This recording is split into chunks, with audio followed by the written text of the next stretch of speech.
한번 따라해 보시겠습니다. 참된 예배와 헛된 제물.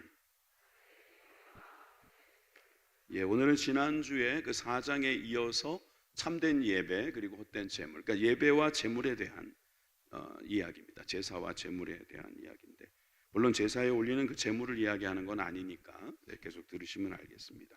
자, 그런데 우리 지난주에 우리가 4장 말씀을 열심히 들었습니다. 우리가 그 지난 말씀이긴 하지만 큰 대지만, 큰 주제만 한번 우리가 복습을 해보면 어떨까 싶어요. 자, 우리가 해 아래에서 살아가는 4가지 지혜가 있다 그랬습니다. 첫 번째 뭐였죠?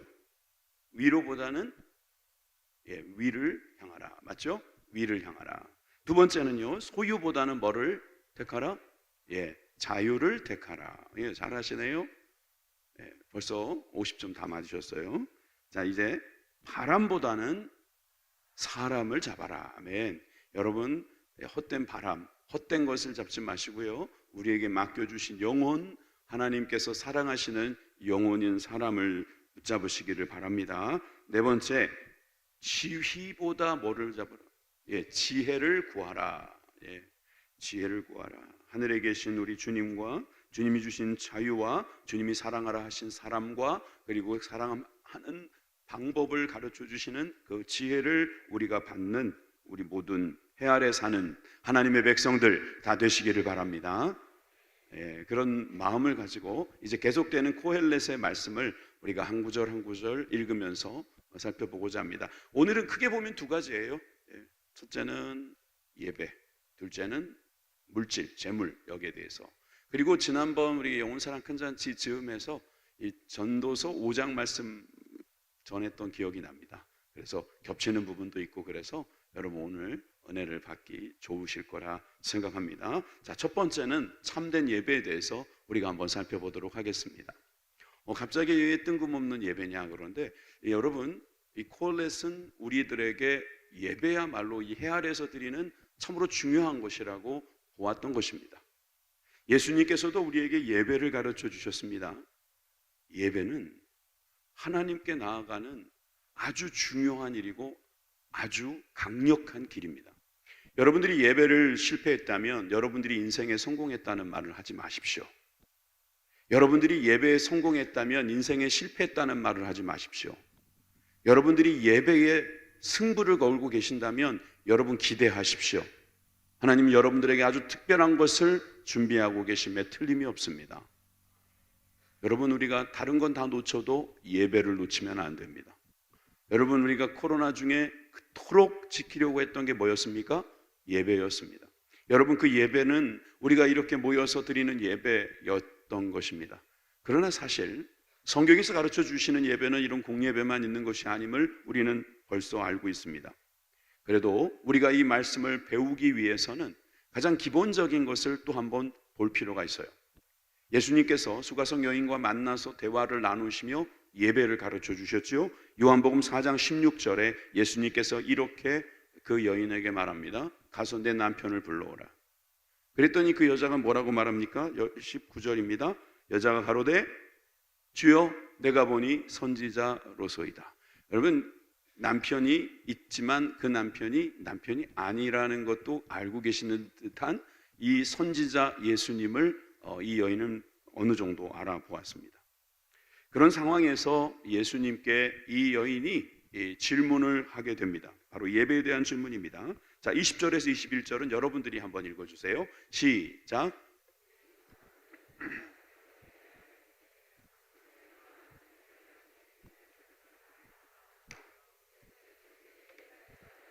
내 말을 듣니들아, 이 산에서도 말고 예루살렘에서도 말고 너희가 아버지께 예배할 때가 이르리라. 아멘.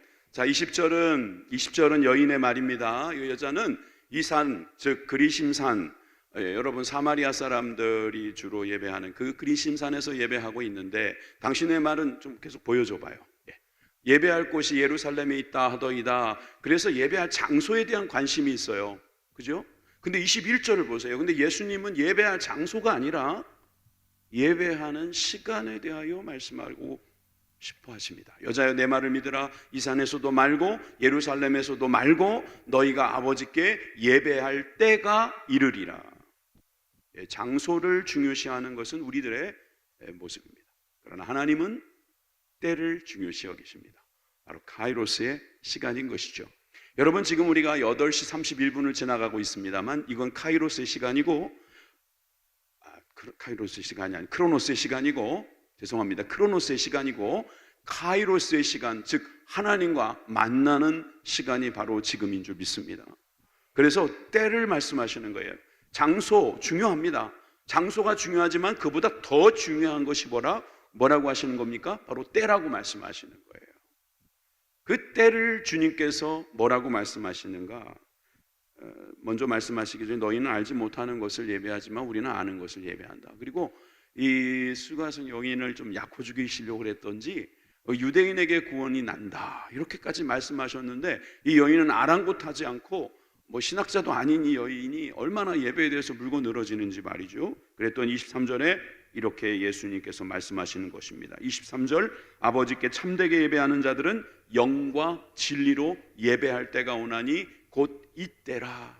아버지께서는 자기에게 이렇게 예배하는 자들을 찾으시느니라. 하나님은 영이시니 예배하는 자가 영과 진리로 예배할지니라. 여러분들이 아멘 하신 이 말씀은요, 영과 진리로 예배하는 것, 그때가 바로 이때, 지금 바로 이 순간이라는 겁니다. 그러니까 주님께서는 언제든지 예배할 수 있게 해주셨다, 이렇게 해석해도 되는 말씀이에요. 그래서 우리가 영과 진리로 예배하고만 있다면 장소에 아랑곳하지 않고 주님께서는 때를 따라 돕는 은혜, 바로 카이로스의 시간, 예배를 통하여 주님 만나 주실 것을 말씀하고 계신 것입니다. 여러분, 그 예배가 여러분들께 있습니까? 예배가 여러분들을 살리고 계십니까? 예배의 능력을 경험하고 계십니까? 여러분, 우리 솔직히 많이 배우는 것도 중요하지만 여러분, 적게 배워도 그 배운 대로 사는 게 더 중요한 거 아니겠습니까? 여러분, 예배에 대해서 많이 아는 것도 중요합니다. 그런데 예배 안 드리고 있으면 소용없는 겁니다. 여러분, 예배는 정말 우리에게 얼마나 중요한 건지 모릅니다. 그래서 여러분, 오늘 이 사실 주제에 보면은 이 예배에 대한 이야기를 한다고 했지만 솔직하게 말하면 이 예배는요, 헛된 예배도 있을 수 있다는 이야기를 지금 하는 거예요. 되게 조심스럽게 제가 이야기하겠습니다. 어떤 분은 이 말을 또 와전시킬 수 있기 때문에 제가 조심스럽다는 말까지 했습니다. 아니, 예배면 다 성공이지, 예배면 다 중요한 거고, 예배면 다 잘 되는 거지, 왜 예배가 헛된 예배가 있을 수 있냐? 그럴 수 있죠. 예, 정말 저도 그렇게 말하고 싶진 않지만 이따 보시면 알게 될 겁니다. 여러분, 헛되게 예배하는 사람이 있어요. 헛되게. 그런 말도 있잖아요. 우리가 고린도전후서 이렇게 읽다 보면, 여러분, 부활이 없다면 우리는 참 불쌍한 사람이라는 거예요. 예수님을 믿었는데 부활이 없다면 헛되다는 거예요. 그런 표현 썼잖아요. 그죠? 사도 바울도 썼던 표현이에요. 그런데 마태복음 7장에 보니까 예수님께서 뭐라고 말씀하셨냐면은 나더러 주여 주여 하는 자마다 천국에 가는 게 아니다 그러시면서 주의 이름 그렇게 말씀하시니까 계속 보여줘도 괜찮아요. 22절에 보니까 그날에 많은 사람이 나더러 이르되 주여 주여 우리가 주의 이름으로 선지자 노릇하며 주의 이름으로 귀신을 쫓아내며 주의 이름으로 많은 권능을 행하지 아니하였나이까? 여러분, 예수님 앞에 나와서 따지는 사람은 지금 선지자 노릇까지 한 강력한 권능을 가진 사람인데, 내가 왜 알지 못한다고, 예수님이 왜 알지 못한다고 그렇게 말씀하십니까? 23절, 그때에 내가 너희에게 밝히 말하되 내가 너희를 도무지 알지 못하니 불법을 행하는 자들아 내게서 떠나가라 하리라. 내가 너희를 도무지 알지 못한다. 예배를 드렸는데 도무지 알지 못한다라고까지 말씀하신다면 이 예배는 드린 겁니까? 못 드린 겁니까? 안 드린 건 아닌데 못 드린 것 같죠? 못 드린 예배죠. 주님이 모르신다는데요. 네가 나한테 예배 드렸는지 모르겠다. 이 말씀은 뭐예요? 그러니까 예배를 잘 못 드리는 사람이 있다는 거예요. 그러니까 예배를 제대로 못 드리면 이것처럼 헛된 것이 없다는 거죠. 시간은 시간대로, 물질은 물질대로, 그리고 나는 또 예배 드렸다고 진짜 정말 제대로 했는 줄 알고 그냥 막 그렇게 자신 있게 살았는데 주님 도무지 알지 못한다 말씀하시면 그 얼마나 헛되고 헛된 일이겠습니까? 그러니 솔로몬은 우리들에게 헛된 예배를 드리지 않게 하기 위해서 참된 예배가 무엇인지를 제대로 가르쳐 주고자 이 말씀을 우리에게 전해준 것입니다. 5장 1절, 그래서 우리가 서둘러 읽겠습니다. 시작. 너는 하나님의 집에 들어갈 때에 내 발을 삼갈지어다. 가까이 하여 말씀을 듣는 것이 우매한 자들이 재물 드리는 것보다 나으니 그들은 악을 행하면서도 깨닫지 못함이니라. 아멘. 좀 더 보여주시면요. 하나님의 집, 즉 성전에 예배를 드리러 들어갈 때 내 발을 삼가해라. 여러분, 발이라는 게 뭡니까? 우리들이 가는 길이지요. 우리들의 지나간 발자취지요. 가까이 하여 말씀을 듣는 것, 우매한 자들이 재물 드리는 것과 비교합니다. 여러분, 우리가 하나님의 말씀을 가까이 듣는 것, 이게 얼마나 중요하냐 이 말입니다. 그런데 우매한 자들은 재물은 드리는데 악을 행하면서 깨닫지 못하고 드리고 있으니 이 또한 헛되다라고 하는 것이죠. 그러면 여러분, 이 말씀은 우리들이 이렇게 해석해야 될 것입니다. 우리는 우리의 발을 삼가하고 또 주님께 가까이 가서 주님을 예배할 수 있어야 한다. 근데 그 예배는 듣는 것, 다시 말해서 경청입니다. 경청이에요. 경청이라는 것은 눈을 감고 듣는 게 아닙니다. 눈을 뜨고 듣는 것입니다. 성도 여러분, 눈을 뜨십시오. 저를 보십시오. 눈을 뜨시고 하나님의 말씀에 귀를 기울이세요. 여러분, 경청입니다. 경청이에요. 잘 듣는 거예요. 여러분이 잘 듣는 것이 얼마나 중요한 거냐. 이게 여러분, 믿음은 들음에서 난다고 그랬잖아요. 여러분, 잘 들으셔야 합니다. 만약에 여러분들에게 듣는데 방해가 되는 것이 있으면 그거부터 빨리 제거하세요. 여러분, 그걸 제거하는 것이 여러분들이 예배를 드릴 수 있는 방법이라는 거예요. 여러분, 하나님께 내 발을 삼가해야 된다는 게 뭡니까? 여러분, 혹시 이 이력서라는 단어 아시죠? 다 모르는 분이 없겠죠? 이력서, 이력이 있다 이러잖아요. 뭐 이 건물에는 이런 이력이 있다 할 때 그 이자가 무슨 이자인지 아시나요? 아시겠죠? 그게 신발 이자예요. 신다, 걷다 이런 뜻이 들어있어요. 신발이에요, 신발. 우리 신발을 보면 알 수 있다는 거예요. 우리 신이 갔던 길이라는 거죠.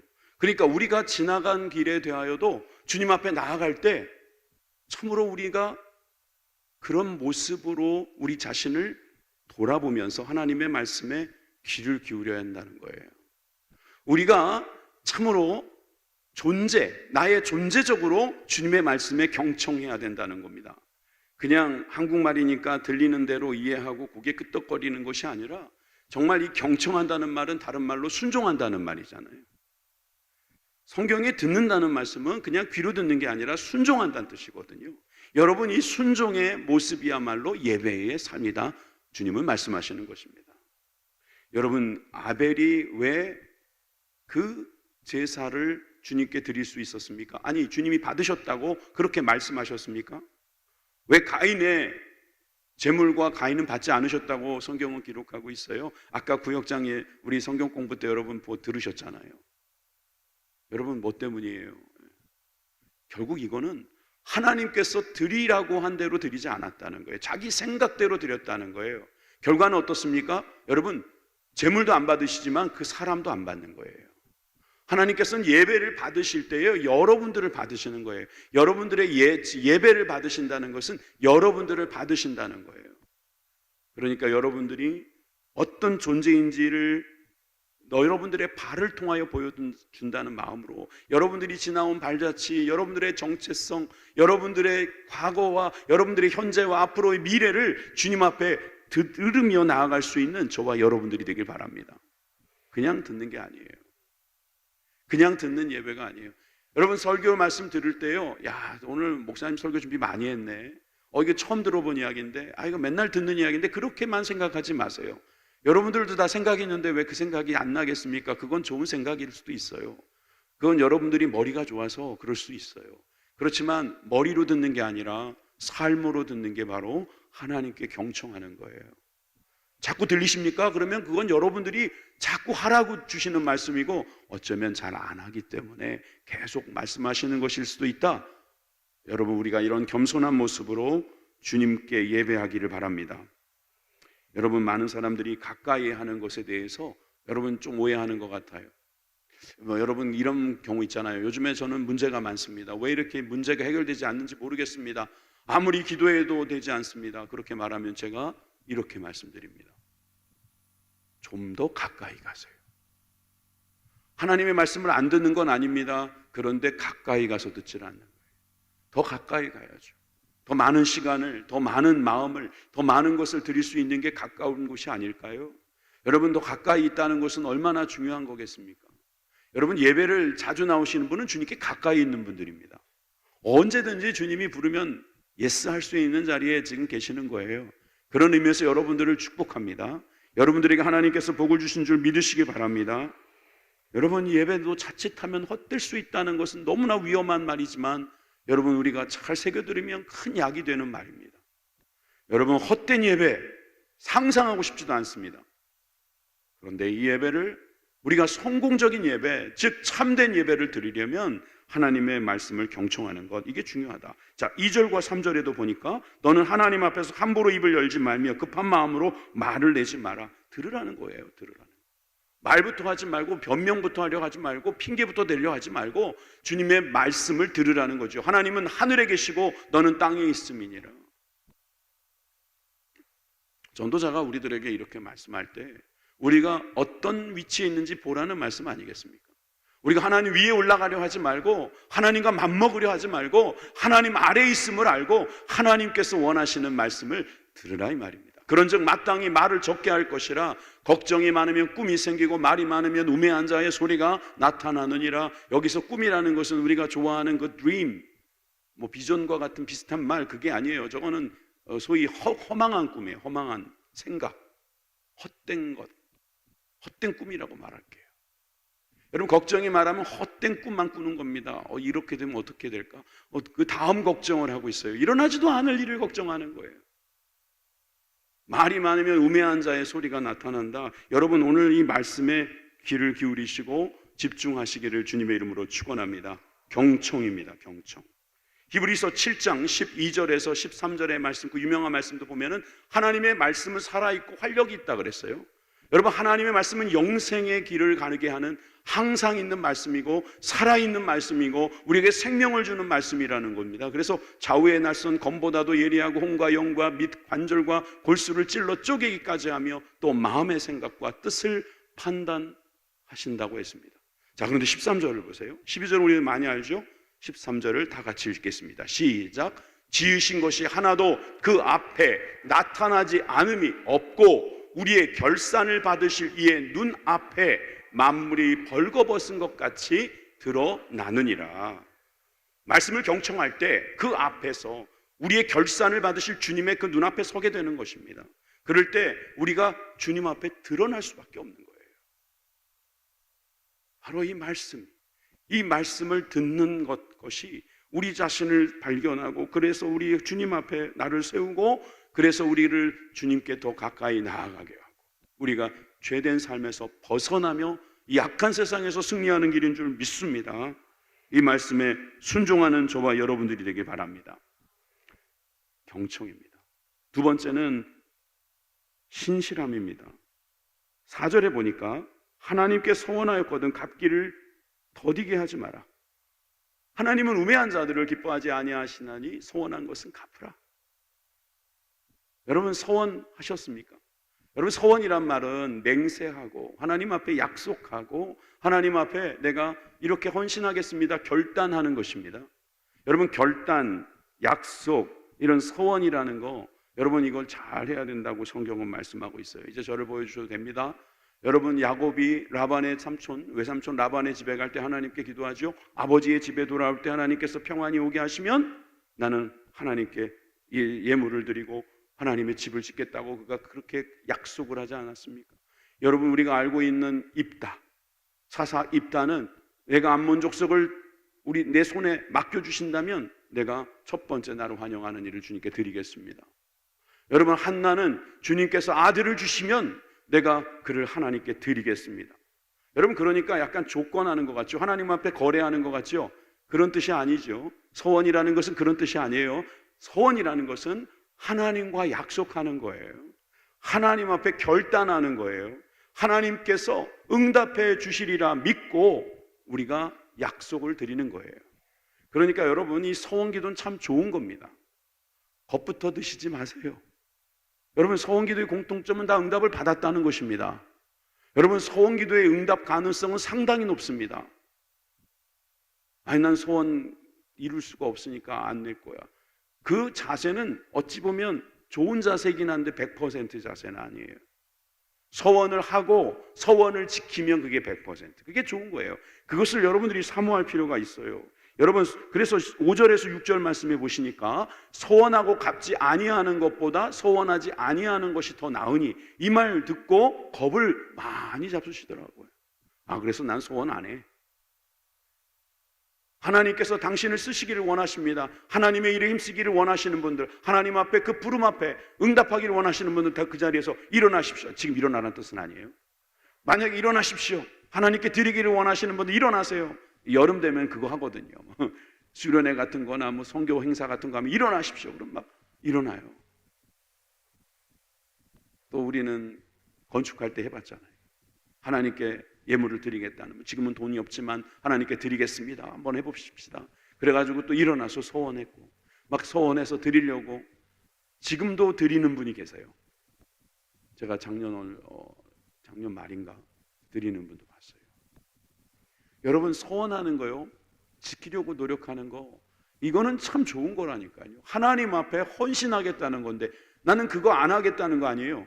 나는 소원 못 갚을 것 같으니까 나는 소원 같은 거 안 할래. 여러분, 그런 마음 갖고 있다면 여러분 지금 저한테 들킨 거예요. 빨리 서원의 마음을 돌이키세요. 서원하고 서원을 지키면 그게 최고입니다. 그렇게 할 수 있는 것은 하나님과 그렇게 약속하는 사이고, 하나님 앞에 결단하는 사이고, 하나님께서 응답하시는 그러한 축복이 있는 사람인 줄 믿으시기 바랍니다. 제가 여러분들에게 설교하면서 여러분들에게 안전하게 사는 것만 설교하면 되겠습니까? 여러분들에게 승리하게 하는 것을 설명해야죠. 여러분들이 이 영적 전쟁에서 승리하도록 도와드려야지, 이 영적 전쟁에서 어떻게 하면 살아남을까? 어떻게 하면 끝까지 버틸까? 요거로만 설교를 할 수는 없다는 거예요. 여러분들이 이 놀라운 축복의 자리에 쓰임받기를 바랍니다. 그런데 여러분, 소원을 갚지 않은 것보다 소원하지 않는 것이 좋다, 이 말은 뭐겠어요? 우리가 하나님의 말씀을 경청하고 그 다음에 우리가 반응을 보일 때 결단하는 것도 신실하게 믿음으로 충성스럽게 하라는 것이에요. 그래서 6절에 보니까 내 입으로 내 육체가 범죄하지 않게 하라는 거예요. 여러분, 입이 범죄해서 내 몸까지 다 범죄하게 만들어버린 거랍니다. 그리고 천사 앞에서 내가 소원한 것이 실수하라고 말하지 말라는 겁니다. 저게 천사라는 것은 제사장이라고도 할 수 있어요. 어찌 하나님께서 내 목소리로 말미암아 진노하사 내 손으로 한 것을 멸하시게 하랴. 왜 하나님께서 너를 멸하게 하도록 그렇게 네가 만들었느냐, 이렇게 말하는 거죠. 여러분, 우리가 예배할 때 말이에요, 우리가 신실하게 예배해야 돼요. 예배는 하나님과의 약속일 수 있어요. 하나님 앞에 결단하는 시간입니다. 하나님 앞에 뭔가 내가 서기 위하여 하나님 앞에 담대하게 나갈 수 있도록 도와달라고 주님 앞에 간절히 호소하는 자리입니다. 그런 자리라면 여러분, 신실해야 합니다. 여러분, 우리가 이 신실한 모습을 가지도록 더욱더 주님 앞에 헌신하시길 바랍니다. 여러분, 서원에 대해서 너무 좀 헷갈려 하실까 봐 다시 정리해 드릴게요. 서원하세요. 그리고 지키세요. 이게 제일 좋아요. 그리고 서원했는데 아직 못 지켰어요. 그러면 지키려고 끝까지 포기하지 마세요. 그 다음은 정말 못할 것 같으면 서원하지 마세요. 제일 나쁜 게 뭔지 아세요? 서원도 안 하고 예배도 안 드리고 또 뭐 서원을 했는데 그걸 무시하고, 이게 제일 나쁜 게 아닐까 싶어요. 여러분, 하나님 앞에 이런 모습이 바로 예배의 모습이어야 된다는 거예요. 여러분, 우린 예배를 드리십시다. 그리고 예배에서 결단하십시다. 그리고 이 결단한 걸 지키려고 하나님 앞에 자꾸 기도하고 자꾸 아뢰고 자꾸 가까이 갈 수 있기를 바랍니다. 예, 이것이 예배입니다. 그리고 세 번째, 꿈이 많으면 헛된 일들이 많아지고 말이 많아도 그러하니 오직 너는 하나님을 경외할지니라. 여러분, 경외하는 게 예배죠. 이 앞에 있는 모든 게 경청한다, 신실하다, 이 모든 게 다 하나님을 두려워하고 경외하는 것입니다. 여러분, 이런 경외함이 있을 때 주님께서 여러분들을 아름다운 예배자로 불러주실 줄 믿습니다. 예수님이 그러셨잖아요. 지금도 예배하는 자를 찾으시느니라. 여러분들이 예배하는 자로 설 수 있도록 주님께서 여러분들을 불러주실 줄 믿습니다. 자, 우리 첫 번째 정리합니다. 참된 예배란 무엇인가? 경청하는 것이다. 그리고 신실한 것이다. 그리고 우리는 경외한다. 여러분, 하나님을 경외하시기를 주님의 이름으로 축원합니다. 오직 우리는 하나님을 경외하겠습니다. 여러분이 해 아래서 우리가 예배를 드릴 때 하나님을 두려워하는 마음으로 예배를 드릴 수 있기를 바랍니다. 예배에 대한 것은 말도 많이 할 수 있겠지만 마지막 정리하면서 이렇게 말씀드려 볼까요? 여러분, 예배 안에서 두려움이 빠지면요, 그거는 그냥 쇼에 불과해요. 그냥 콘서트예요. 그냥 문화센터에서 어떤 강사가 하는 강의 듣고 가는 겁니다. 여러분, 이 예배는요, 하나님을 경외하는 말씀이 필요해요. 천주교 이야기를 안 하려고 했지만 또 합니다. 왜냐하면 너무나 비교가 잘 되기 때문이에요.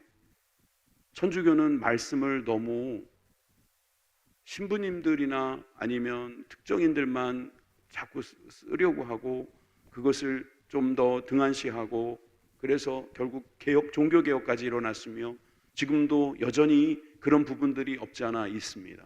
그래서 말씀보다는 전통을 강조하고 믿음보다는 뭔가 행위 자체만 너무 강조하는 경향도 있습니다만, 여러분, 이럴 때 우리가 손가락질할 게 아니라 그들은요, 말씀은 좀 약한지 몰라도요, 하나님을 경외하는 것은요, 우리보다도 나을지도 몰라요. 하나님을 굉장히 경외합니다. 두려워합니다. 여러분, 우리가 하나님을 정말 경외한다는 것이 얼마나 중요한 건지 모릅니다. 예배를 드리면서 하나님의 말씀을 들을 때 이것을 하나님의 말씀으로 받지 않고 이리 재고 저리 재고, 이리 잘라내고 저리 잘라내고, 이거는 너무 고리타분하다, 이건 요즘 세대에 안 맞다, 이렇게 말하면 그것은 하나님을 경외하는 게 아니다. 전도자는 우리들에게 말해주고 있는 것입니다. 그래서 우리가 두 번째로 넘어갈 때 여러분, 첫 번째 예배에 대해서 꼭 기억하고 결단했으면 좋겠습니다. 자, 두 번째, 헛된 재물은 무엇인가? 여러분, 재물에 대한 이야기를 이제 해야 돼요. 그리고 이 재물에 대해서는 여러분들이 관심이 많은 내용이에요. 그리고 이 재물에 대해서 어느 정도 알 거예요. 그리고 분명히 이렇게 말합니다. 재물이 헛되다? 아니, 재물이 정말 헛될까요? 헛될 수 있는 재물이 있다는 겁니다. 재물의 특성이 몇 가지가 있는데 그것을 전도자가 어떻게 정리해 놓았는가 우리 한번 볼까요? 8절 9절 다 같이 읽겠습니다. 시작. 너는 어느 지방에서든지 빈민을 학대하는 것과 공의를 짓밟는 것을 볼지라도 이것을 이상히 여기지 말라. 감찰하고 또 그들보다 더 높은 자들도 있음이라. 있나니 왕도 밭에 소산을 받느니라. 이 말씀 조금 어려운 말씀이고요. 현재에도 계속 해석이 나오고 있는, 주석이 계속 바뀌고 있는 그런 해석이 필요한 말씀이에요. 제가 그 두 가지를 다 설명할게요. 그러니까 짧게 설명할 테니까 난 쉽게 이해가 됐는데 하시는 분들을 보면 제가 존경합니다. 대단하신 겁니다. 아마 이렇게 해석하셨을 겁니다. 우리가 어느 곳에 가든지 어느 지방에서든지 그렇게 보면 되겠죠. 빈민을 학대하는 것, 즉 가난한 사람들을 학대하는 것. 학대에 대한 이야기는 지난주도 했어요. 그죠? 지지난주였죠. 정의와 공의를 짓밟는 것. 정의와 공의. 여러분, 정의와 공의에 대해서 분별이 가능하십니까?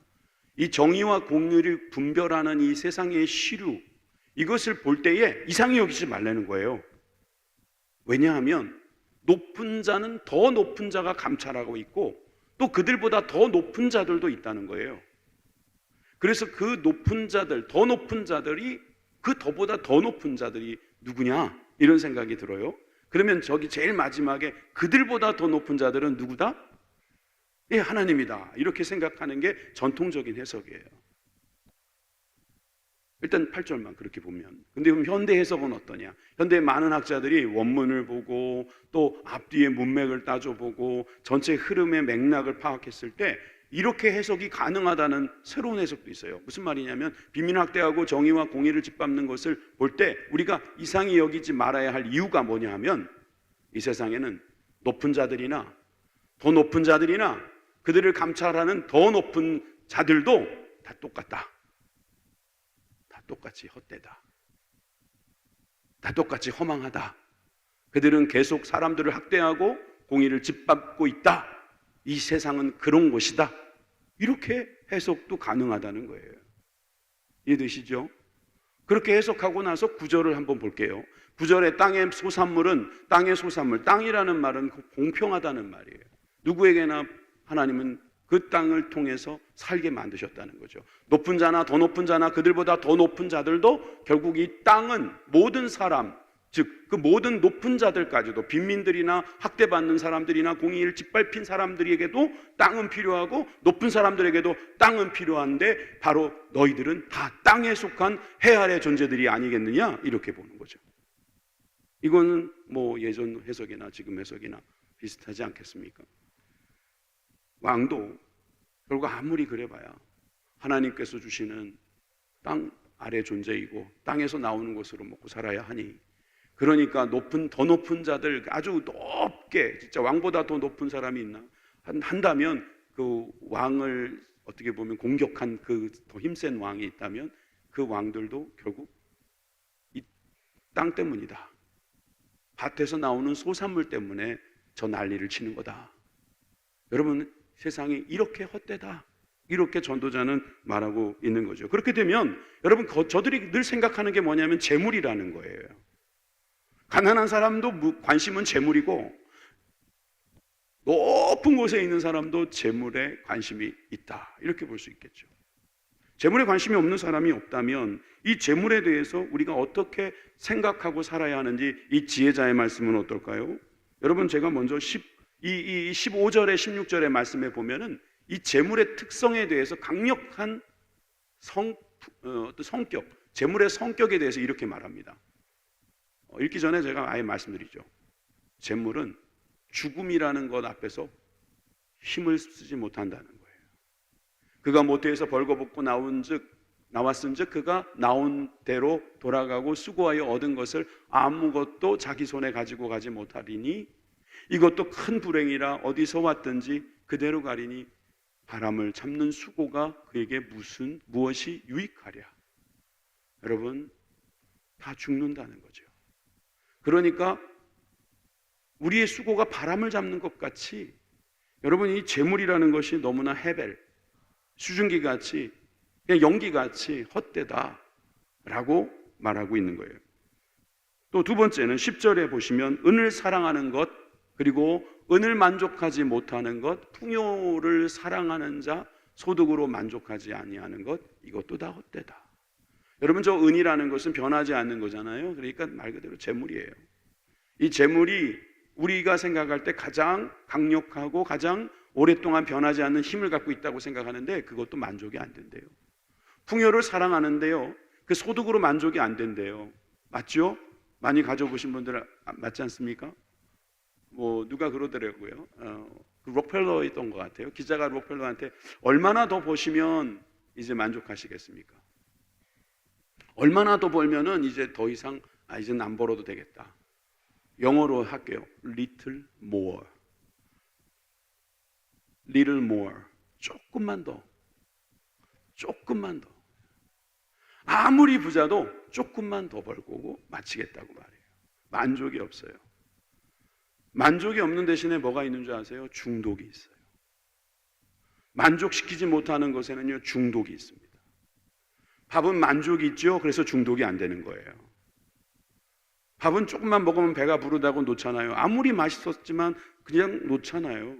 아깝지만 버릴 수도 있잖아요. 근데요 마약은요 계속해요. 중독되기 때문이에요. 죽을 때까지 합니다.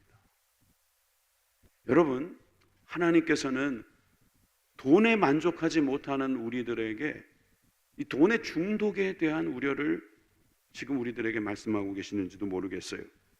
여러분 만족하지 못한다, 만족하지 못한다. 여러분 만족하지 못하면 여러분 조심하셔야 돼요. 큰일 나요. 그러니까 내가 지금 가지고 있는 것에 자족의 복을 배우는 저와 여러분들이 되길 바랍니다. 예, 아멘 소리가 작은 분들은 뭡니까 도대체? 얼마나 더 보셔야지 만족하시겠습니까? Little more. 조금만 더. 88세를 사시고 소천하신 그 이어령 교수가 죽기 직전에 어떤 기자하고 어떠냐고 이제 예수님 믿고 그랬더니 88년의 생각을 돌이켜 볼 때 너무나 아름다웠다고 그는 고백을 했다는 거예요. 하나님 감사합니다. 이렇게 이야기했다는 거예요. 여러분들이 혹시 소천의 시간이 다가올 때에 여러분들 하나님 앞에서 또 사람 앞에서 지나간 과거가 어땠습니까? 라고 말하면 아름다웠습니다. 감사했습니다. 이렇게 말하실 수 있겠습니까? 아멘. 아멘 안 하신 분들은 아멘 할 때까지 제가 비슷한 이야기를 할까 생각 중인데 저 얼마든지 이런 이야기 할 수 있어요. 여러분들이 만족하지 못하잖아요. 그러면 결국은요, 여러분들이 만족할 것 같은 그것에 여러분들은 결국은 아마 빠지거나 아마 눌릴 겁니다. 그러니까 여러분들이 만족할 수 있도록 하나님 앞에 구하시는 게 현명한 방법입니다. 여러분들이 만족을 달라고 주님 앞에 기도하는 거, 여러분 이것이 바로 이 재물에 대한 우리들의 자세라고 볼 수 있습니다. 세 번째라고 할 수 있는 것은 결국 이 재물의 취약점 중에 하나가 바로 도둑질을 당하거나 재난을 당한다는 것입니다. 이게 안전하지가 않다는 거예요. 소위 안전한 자산이 아니라는 것입니다. 11절입니다. 재산이 많아지면 먹는 자들도 많아지나니 그 소유주들은 눈으로 보는 것 외에 무엇이 유익이 있으랴? 기억나시죠? 그죠? 이 말씀 우리가 예전에 읽었잖아요. 그리고 12절에 노동자는 먹든지 많든지 먹는 것이 많든지 적든지 잠을 달게 자거니와 부자는 그 부요함 때문에 자지 못하느니라. 원어로 보면은 부자는 그 배부름 때문에 자지 못한다 이렇게 되어 있어요. 여러분 노동을 하면 잠이 잘 온대요. 노동을 하면 우리가 편안한 마음을 갖고 산다는 거예요. 사실 요즘에 아이들이 제일 좋아하는 게 건물주라면서요. 아빠 나도 건물주가 될 테야. 뭐 그런다면서 어떻게 하면 건물주가 될 수 있는지 가르쳐 달라고 그러면 공부를 열심히 하면 돼 이러면서 또 애들에게 건물주 되는 방법을 어떻게 가르쳐 주시는지 모르겠는데 창조주 아래 건물주? 아니 창조주보다 위에가 건물주예요? 여러분 그 정도로 소위 이렇게 좀 덜 일하고 건물주도 일하시죠. 왜 일 안 하시겠어요? 건물주도 일하는 거지만 좀 덜 일하고 많이 벌 수 있는 것을 우리가 생각하고 있어요. 여러분 이것이 좋은 것 같지만 알고 보면 이분들 잠자기가 어렵습니다. 걱정이 많고요. 또 그로 인하여 여러 가지 문제들도 있어요.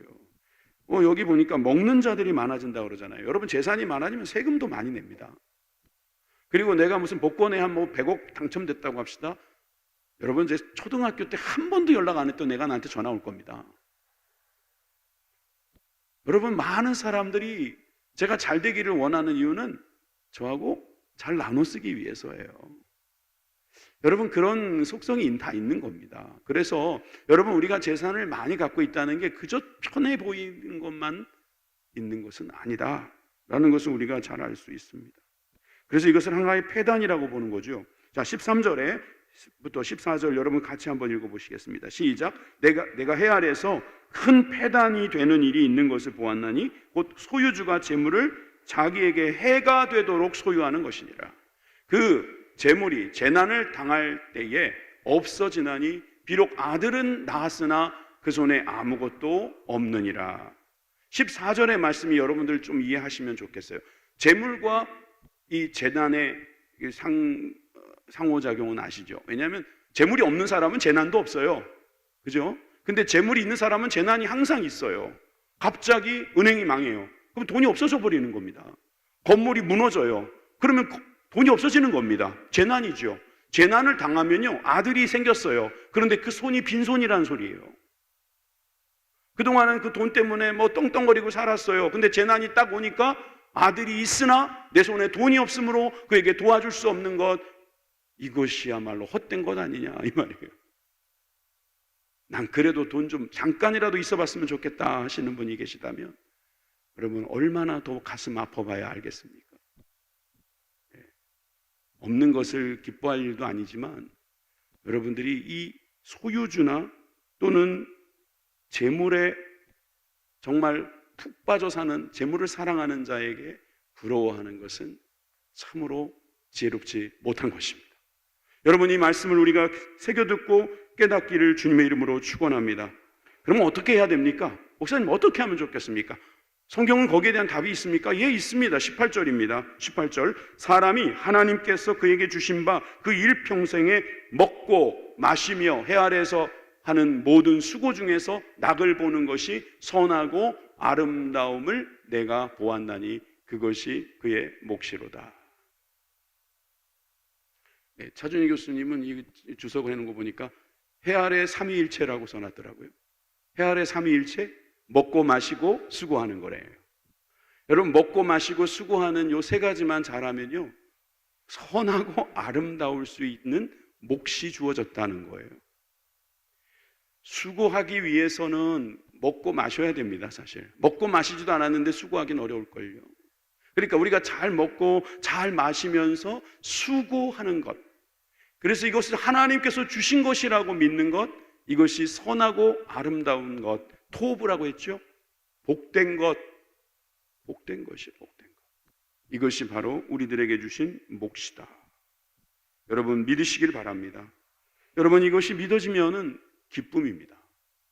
나는 먹고 마시는 것까지는 좋아요. 근데 수고하는 건 제가 복인지 모르겠는데요, 수고할 수 있을 때 여러분 복입니다. 여러분들이 이제 어린이들도 있으니까 내가 이런 거 한번 가르쳐줘도 좋을 것 같아요. 우리나라에는 이 나이에 따라서 좀 우리가 예의를 지켜야 되는 경우가 있죠. 그래서 우리가 쓰면 안 되는 문장이 하나 있대요. 그게 뭐냐면 수고하세요라는 말이랍니다. 그러니까 수고하세요라는 말은 만약에 직위로 말하면 좀 더 높이 있는 분이 상급자가 하급자에게 수고하십시오라고 하는 것은 그래도 크게 어감이 나쁘지 않다는 겁니다. 그런데 이제 막 말단 부하 직원이 퇴근하면서 팀장님이나 부장님한테 수고하세요 이렇게 나가잖아요. 이거 아주 틀린 거라는 거죠. 왜 그러냐 하면 이 수고라는 건 결국 고통이잖아요. 계속 고생 좀 하세요 이런 소리잖아요.